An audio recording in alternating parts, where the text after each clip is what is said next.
"Oh, honey, are you not feeling any better?"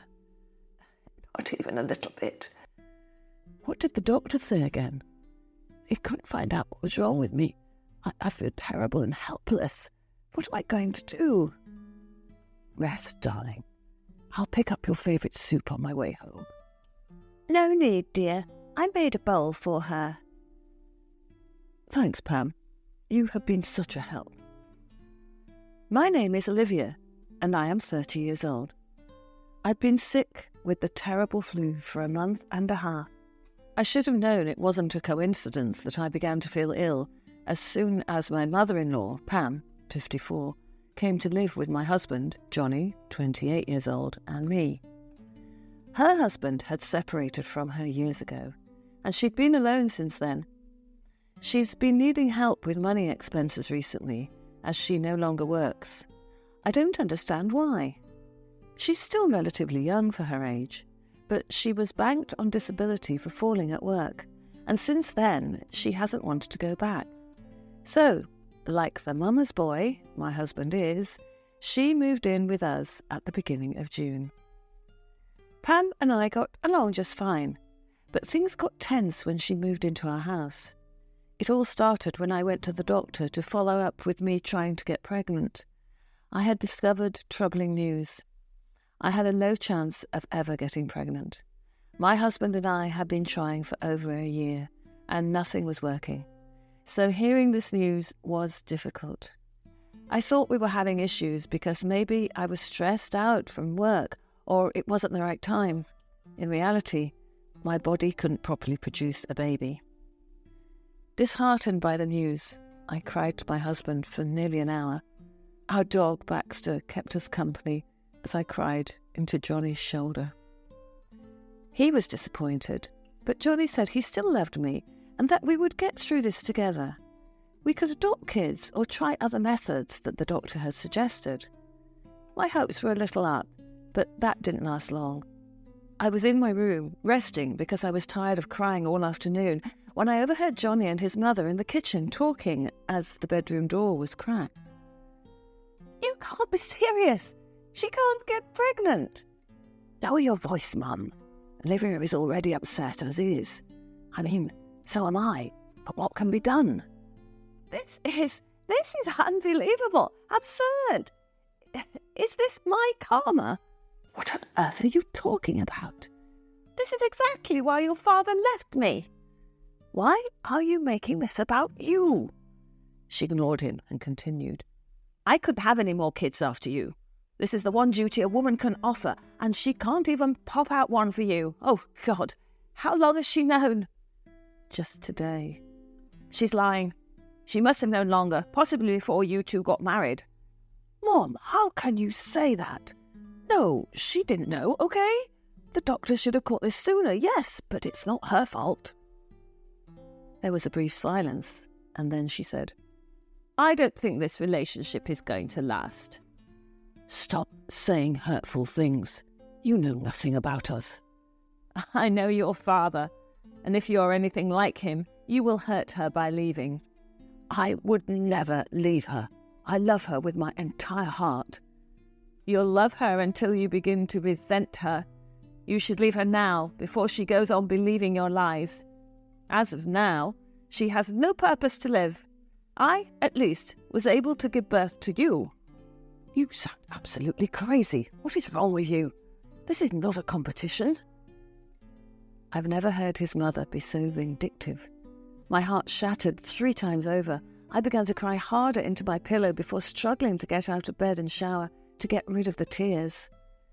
My husband found me sitting on the shower floor, shivering. He knew at first glance that I had heard everything that his mother said. That night, he forced her to apologize. She did, and I believed her because that was the first time I saw a different side to her than being sweet. She vehemently apologized repeatedly and said she didn't mean those things. It reminded her of her issues with pregnancy with Johnny's father. I accepted her apology and I thought we could move on. I was so very wrong.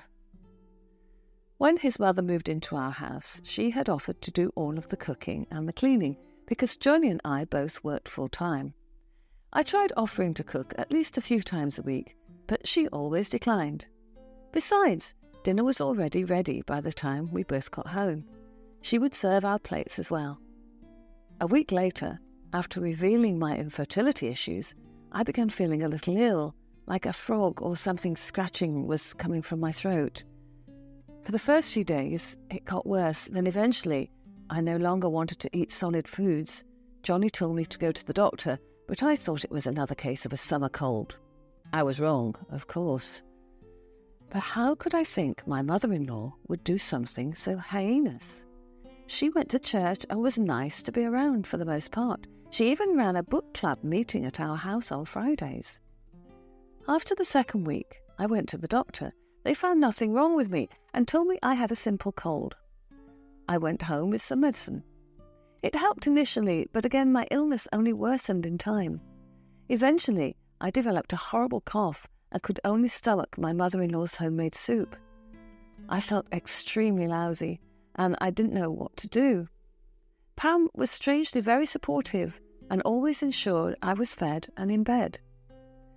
But I should have known her overly nice attitude was a mere lie.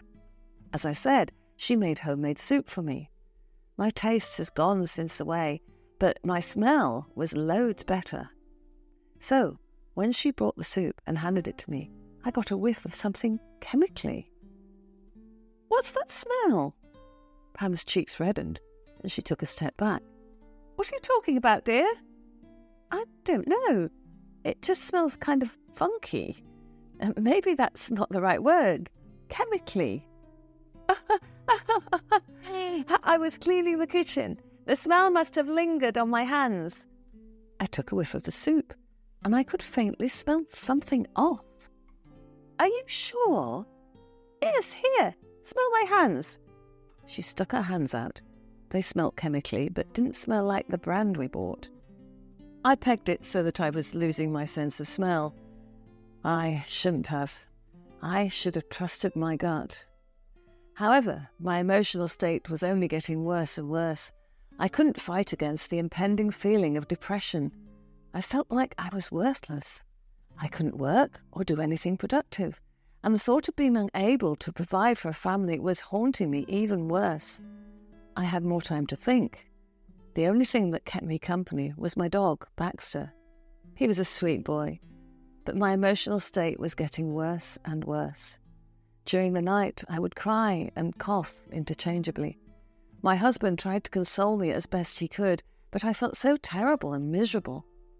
Eventually, he advised me to get some fresh air, as he was getting ready for work one morning. It would do me some good. I was so torn down that I didn't even want to attempt to get out of bed, but he mentioned that Baxter could need a walk. His mother usually did it in the morning for us, but she was off visiting her sister for breakfast and church. She wouldn't be back until late since her sister lived about 2 hours away. However, Johnny informed me that his mother had made me soup before she had left and that it was stored in the fridge. I looked down at Baxter's beautiful brown eyes and accepted his offer. Wearing my drab robe, comfortable pyjamas and slippers, I put on Baxter's leash and walked. It was rather chilly out, even though it was summer, but we went on our way. I was feeling better with every step. As expected, Baxter went number 2, and I picked it up with a waste bag. After about 30 minutes or so, I turned back towards the house, holding the waste bag in one hand and the leash in the other. Maybe my husband was right. Perhaps this is precisely what I needed. Still, that horrible cough lingered at the back of my throat. When I returned to the house, I was ready to throw away the waste bag. I lifted the trash bin top, and as I tossed it in, I noticed 2 empty small bottles of Lysol's all-purpose cleaner. Whoever dumped these must have thrown them away after the trash man came to pick them up. My husband and I didn't use Lysol's all-purpose cleaner. We always bought Pine Sol. It made me begin to wonder why we had it. I went inside into the kitchen and checked under the sink, and as expected, we had 4 bottles of Pine Sol still left. They were on sale a few weeks ago before I got sick, and about half of it was missing from one of the bottles. So why did we have Lysol's all-purpose cleaner in the trash bin outside? My husband never went shopping, so I thought my mother-in-law bought it. But why? We had cleaning stuff already in the house.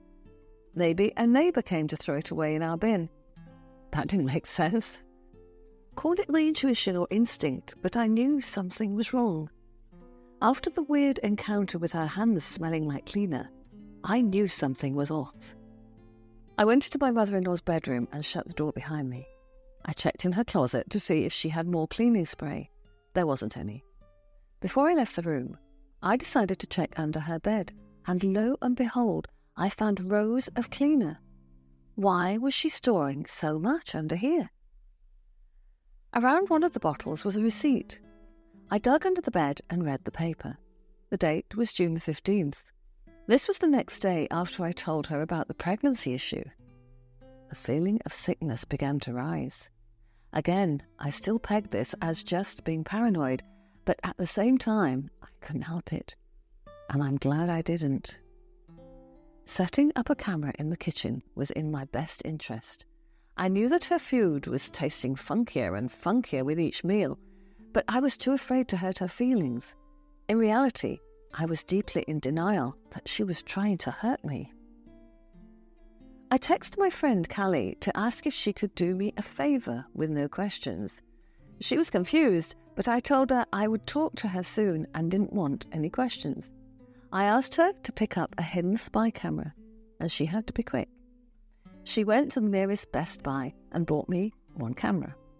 She came straight to my house. I said thanks and reminded her no questions, because I saw her mouth with the tip of inquiring.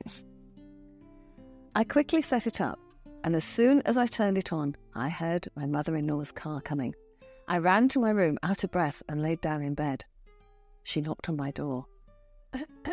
Come in. She opened the door. Hey, darling, how are you feeling? Okay, I could be better. Want me to heat you some soup? Oh, okay, thanks. One more bowl of poison wouldn't kill me, right? I thought I was overthinking it. This was a bad dream. I dozed off for a little as my body was exhausted. She came back 20 minutes later and left it on my bedside table. There it was, the faint chemical smell from earlier. I ate about a quarter of it before I yelled for Pam. She came into my room. Oh, would you mind putting this up? My stomach is upset. Dear, you're losing your appetite now. I guess so. I want some rest, that's all. Okay, sure, no problem. Remember, you should only be eating chicken noodle soup. Don't let Johnny try to get you anything else. We need you stronger. I bet. Late at night, when everyone was asleep, I nabbed the camera and played it back. As I suspected, I was right. So horribly right. She left the kitchen, grabbed her spray, and squirted it directly into my bowl. Not a whole lot, but enough to make me sick. I went to the nearest restroom, puked my guts out. Luckily, I used the downstairs, so no one heard me except for Baxter. Why was she killing me, torturing me? What had I done? I was so tired and so angry, I didn't know what to do. Too exhausted from throwing up, I fell asleep on the couch. When I woke up, I realised what day it was. My mother-in-law's annual book club meeting. They always started at noon on Fridays, so many of her friends were coming over. I was kept in the room because of the illness, so I rarely saw them. But today, they were going to see. Luckily for me, my husband was off of work today, and so he cared for me. I could have shown it to my husband right then and there, but something about this made me boil. I wanted to humiliate her in front of people who thought she was lovely. So I did just that. I waited in the room and listened to see if there were people downstairs by asking my husband. Of course, honey. Why? Well, I want to go say hi. I'm feeling so much better. I wasn't, but my smile disguised it. They're old, though. We don't want them to catch what you've got. Oh, come on, Johnny. I haven't seen another human being besides you and your mum.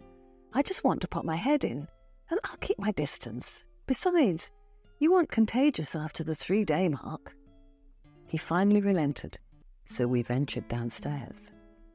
Pam was shocked to see me out of bed. I said my hellos, and as I did so, I started small talk while walking towards the TV. I held my phone in one hand and the Apple TV remote in the other. What are you doing? I made a special video for your mum. She's been such a help with my sickness, so I made her one that I would like to share with her friends. Oh, how thoughtful. Go for it. Pam looked sceptical, as she should be. Instead of a collage video, the screen flashed to Pam in the kitchen. Step by step, they saw her walk out of the camera frame. Everyone was confused and began mumbling. What's this?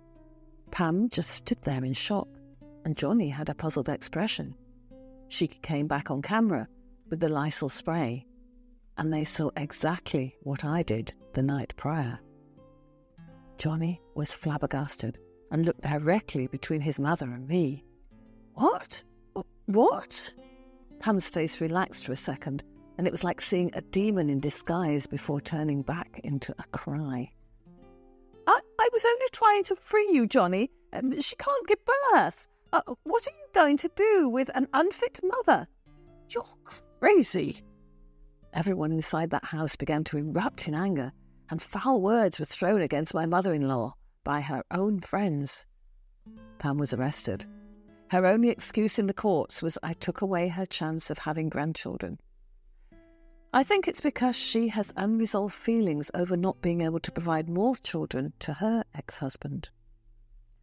Sometimes I feel bad for Pam because she was just mentally sick, and other times I wish I had done more damage, like poisoning her food.